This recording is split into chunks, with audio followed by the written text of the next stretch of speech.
হবে যেখানে জনসমাগম বেশি হবে সেখানে একটি জনসভা করে এই মাদারুল নেতৃবৃন্দ যান দ্বারাই যান সবাইকে আবারও দেখিয়ে দিবেন এই অঞ্চল এখন বিএনপির ঘাঁটি, আওয়ামী লীগের ঘাঁটি নয়। এটা প্রমাণ করে দিবেন তো আর একবার দয়া করে বলেন।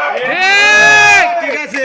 পরিশেষে আমি আবারও আপনাদেরকে ধন্যবাদ জানিয়ে এই অন্ধকারের মধ্যে এই ধৈর্য সহকারে আমাদের বক্তব্য রাখার সুযোগ দিয়ে এবং আপনারা আমাদের বক্তব্য শুনে আমাদেরকে ধন্য করেছেন, দলকে ধন্য করেছেন, বিএনপিকে ধন্য করেছেন, ধন্য হয়েছে তারেক রহমান, ধন্য হয়েছে খালেদা জিয়া।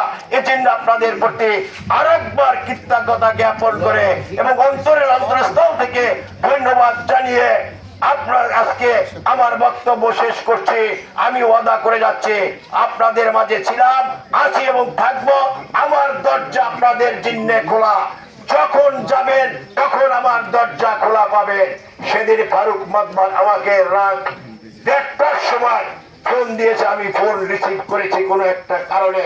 আমি বলেছি ভয়ের কোনো কারণ নাই ফারুক ভাই, আমি দেখতে আছি আপনি ঘুমান। তারপরে আর একবারও সে ফোন দিয়ে আমি রিসিভ করেছি, তাকে বলে আপনি ঘুমায়, এটা আমার উপরে ছেড়ে দেয়। তারপরও আমার যেটা করণীয় ছিল আমি তাদের জন্য করেছি, আমার সর্বোচ্চ রূপে করেছি, আগামীতেও করব এই ধুলাইবাসীর জন্য। এই অঙ্গীকার ব্যক্ত করে আমি আমার বক্তব্য শেষ করছি। আল্লাহ হাফেজ।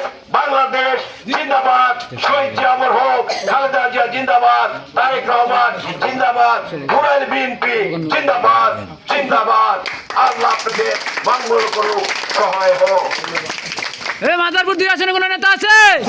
আরে ভাই থাকলে ভালো, আরো জোরে, আরো জোরে।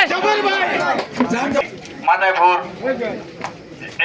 আহ্বায়ক অ্যাডভোকেট জাফর আলী মিয়া, উপস্থিত আছেন মাদারপুর সদস্য সচিব জাহানদার আলী জাহান মিয়া, উপস্থিত আছেন মাদারপুরে আরো নেতৃবৃন্দ, উপস্থিত আছেন আমাদের এলাকার এবং পাশের এলাকার জনগণ এবং নেতাবৃন্দগণ। সবার প্রতি রইল সালাম, আসসালামু আলাইকুম। জাফর ভাই যে কথা বলছেন, আমাদেরকে আমাদের ইউনিয়ন অবহেলিত ইউনিয়ন, আমাদের ইউনিয়নে কোনো দীর্ঘত বছরের পিছনে কিছু কোনো কাজ হয়নি। সামনে আমাদের নেতারা কাজের আশ্বাস দিয়েছেন এবং